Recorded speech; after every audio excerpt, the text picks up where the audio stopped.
Shadow Slave. By Guiltythree. Chapter 1267, Candlelight. Sunny and Nephi scrambled in an attempt to find a hiding spot. But there was no need. Their first thought was that the dreadful butterfly had won the battle against the Azure Serpent. If that was the case, then their fates would be sealed. However, a moment later, a deafening roar shook the world, pushing them to the ground. Turning to the stormy waters of the great river, they saw a familiar creature rising to the surface. The serpent was looking the worse for wear, with countless deep lacerations covering its mighty body. Streams of scarlet blood were flowing down its azure scales, and its giant eyes seemed even more deranged than usual. Flames of indescribable, murderous malice were burning in their cloudy depths, but, for once, that malice was not directed at the two humans.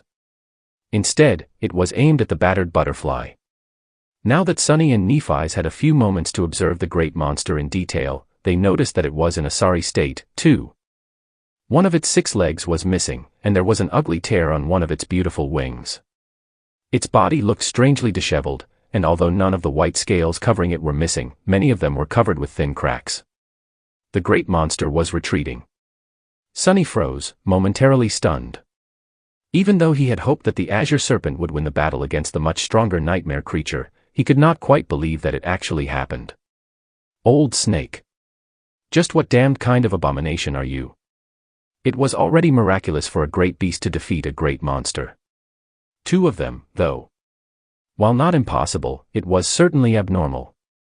Even if the monstrous butterfly was an aerial creature, and was thus at a disadvantage while fighting underwater, the tenacity of the Azure Serpent was confounding. Sunny stared at the bloodied leviathan somberly. As if sensing his gaze, the serpent lowered its snout and glared back at him. Crimson water was flowing out of its slightly opened maw. He shivered. It's no mere beast. Indeed, he should have known. His luck wasn't good enough to stumble on just any great beast. No, it surely had to be some kind of unique and singular existence. A damn monarch among all beasts.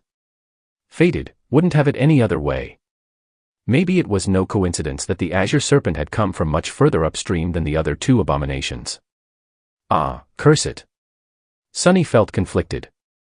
On the one hand, he should be ecstatic about the fact that the harrowing butterfly was retreating. On the other hand, the ancient river serpent seemed much more dangerous now. The butterfly, meanwhile, was swiftly rising higher and higher. However, it didn't leave. Instead of disappearing into the distance, the great monster turned into a black dot once again and started to slowly circle the island from above. It looked like the creature was not giving up on the carcass of the black turtle, just recovering its strength and biding its time to make another attempt. The Azure Serpent threw one last hateful glance at it, and then dove into the water with an angry hiss. Soon, the island shook slightly, hinting that the abomination was devouring more of the turtle's meat, perhaps to restore its power. The tumultuous water slowly calmed down. Left in the sudden silence, Sunny and Nephi stared at the vast expanse of the great river in exhaustion. After a while, he slowly exhaled. I guess. It seems we survived. She nodded slowly. Yeah. I'll go find a deep pond. Sunny blinked a couple of times. What was she talking about?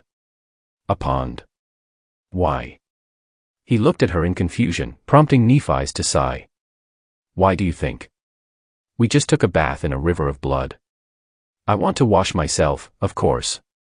Sunny tilted his head, only now realizing how nasty Nephi's looked. Well.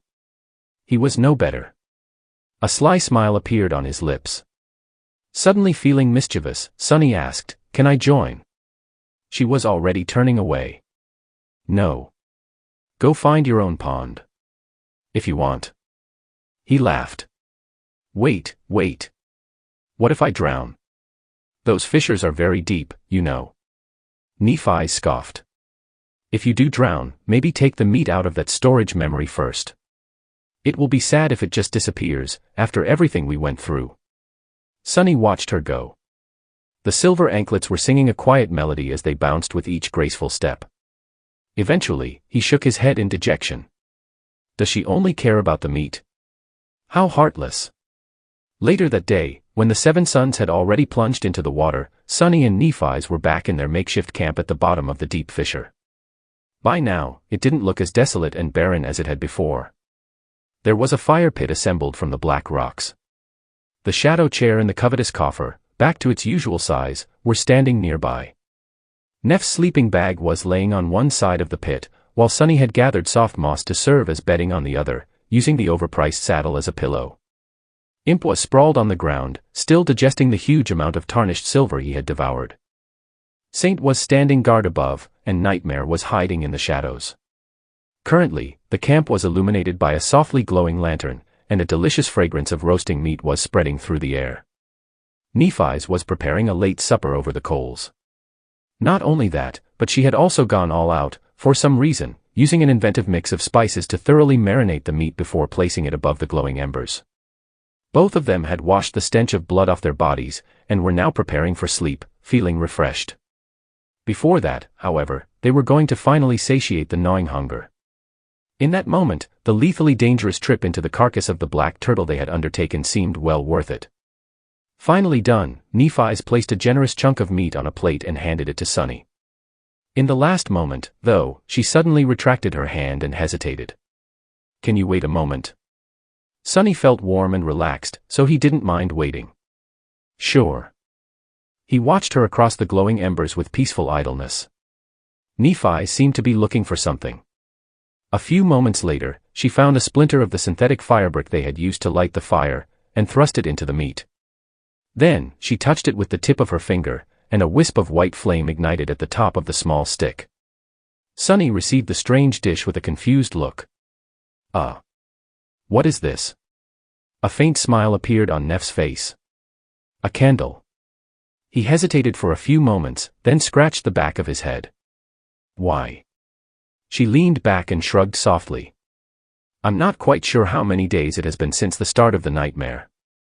But the battle happened at the end of November, and we spent around a week in the desert. So, it should be middle to late December now." Sunny frowned. "And?" Nephi sighed and shook her head. "It means that it has to be winter solstice back in the real world." "It's your birthday, Sunny." He stared at her in astonishment. "Wait. She's right." Sunny had forgotten all about it. It was winter solstice, or at least close to it. Out there in the waking world, an army of sleepers was entering the dream realm for the first time, if Antarctica still stood, that is. It was also his birthday. He was turning 21. Huh. He tilted his head a little. 21. I didn't really think I'd make it so far. Good job, Sunny. He looked at the burning stick, not noticing the bright smile that appeared on his lips. Nephi's leaned forward a little. "If I were you, I would hurry up and make a wish." Wish. Wish, wish. Hidden by shadows, Sunny's smile grew brittle and strained. Chapter 1268, Azure Serpent. There were a lot of things Sunny desperately wished for. However, the ominous words carved into a random piece of flotsam he had encountered by chance weighed heavily on his heart. So, he held himself back and made a point of not wishing for anything. A pity. Sunny blew out the improvised candle and hungrily sunk his teeth into the juicy meat. The taste of it was indescribable. Ah. So delicious. Nephi's had really outdone herself this time. To think that she could cook up something so tasty with so few ingredients. Even the memories of the grotesque tunnel could not slow Sunny down. He attacked the roasted meat like a hungry wolf, annihilating it in no time. He still had to put some effort into chewing, but that only made the rich flavor and delightful texture last longer on his tongue. Some time later, both Sunny and Nephi's were pleasantly satiated and sprawled on the ground, looking very much like Imp. Sunny was very much relaxed and sleepy, as well as in a great mood. Well, it was his birthday, after all. Surviving one more year was enough of a reason to celebrate, especially considering how many odious things he had lived through to get to today. Plus, the great monster's meat, which Nephi's had marinated and roasted over the coals, was truly sublime. Come to think of it, she had silently assumed the role of the cohort cook from the moment they met on the forgotten shore. Whenever the cohort was together, Nephi's was the one to feed everyone. The dishes she prepared were always filling, flavorful, and just right. The cohort was together, Nephi's was the one to feed everyone. The dishes she prepared were always filling, flavorful, and just right. That was a strange talent of hers. Huh. Maybe I should hire her as chef when I open my restaurant. Sunny smiled. There was one thing slightly bothering him, though. A talent like this did not really fit her stern and knightly persona. How come Nephi's knew how to cook so splendidly, at that? Sunny turned his head and looked at her. Hey, can I ask something? Why are you so good at cooking? Doesn't seem like something you would be passionate about. Of course, it didn't. Nephi's was only passionate about one thing, and to such a startling degree that it left no room for any other passions. She remained silent for a few moments. Wilderness survival. He raised an eyebrow, surprised. Huh. Nephi shrugged. Did you think that children from the legacy clans are only taught how to swing swords? You studied wilderness survival at the academy, so you must know how important survival skills are in the dream realm. Therefore, we learn to take care of ourselves in harsh conditions from childhood. Nutrition is an integral part of survival, and so it gets a lot of attention in the curriculum. She paused before adding, at least that's how it was for me. Each clan has its own way of teaching its heirs, of course. Sunny blinked a couple of times. Makes sense. I should have guessed myself. He smiled. So, what you're saying is that you've been taking cooking classes since childhood? Hearing his words, Nephi's frowned. Not cooking classes. I've been taught both theoretical and practical skills concerning proper nutrition. It was a series of very thorough and elevated courses. Sunny nodded a couple of times with a ponderous expression. All right. I'm convinced. You're hired. She stared at him in confusion. You're hired. What? Are you talking to your sword again? Sunny vigorously shook his head. No. I'm talking to you. Nephi's remained silent for a while, then let out a long sigh. Sometimes I really don't understand what you're saying. He grinned. Don't worry. That makes two of us. With that, Sunny laughed and turned away. Anyway. Good night, Neph. There was a moment of silence, and then she dismissed the memory lantern, plunging the deep fissure into darkness. Good night, Sunny. The carcass of an ancient behemoth floated on the currents of the great river, and two humans slept peacefully in a crack in its shell. Their lives slowly changed after the appearance of the dreadful butterfly. But, strangely, not by much. Both Sunny and Nephi spent their days pretty much as they had before. They trained together, ate together, and rested on the soft moss together.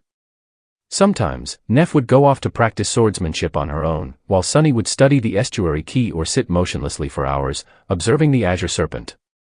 He could feel his technique slowly improving as the small imperfections left within its principles and application were tempered and refined.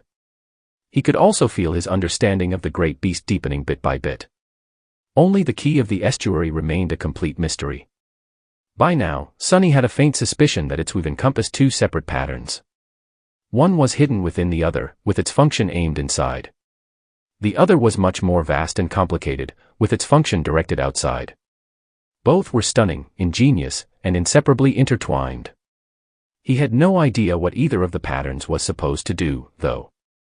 Troublesome. When the tapestry of black strings started to blur in front of his tired eyes, Sunny would turn his attention back to the Azure Serpent. The frenzied creature was not having a great time. It continued to devour the flesh of the black turtle day after day, waiting patiently for the opportunity to consume Sunny and Nephi's. But, now, it had to contend with the monstrous butterfly, which was a harrowing adversary. The butterfly descended from the sky on the third day after their first battle, and then again on the sixth. Both times, the two great abominations fought to a bloody draw, and the winged horror chose to retreat. Nephi's hid in the fissure while the creatures were battling, but Sunny secretly stalked them from the shadows.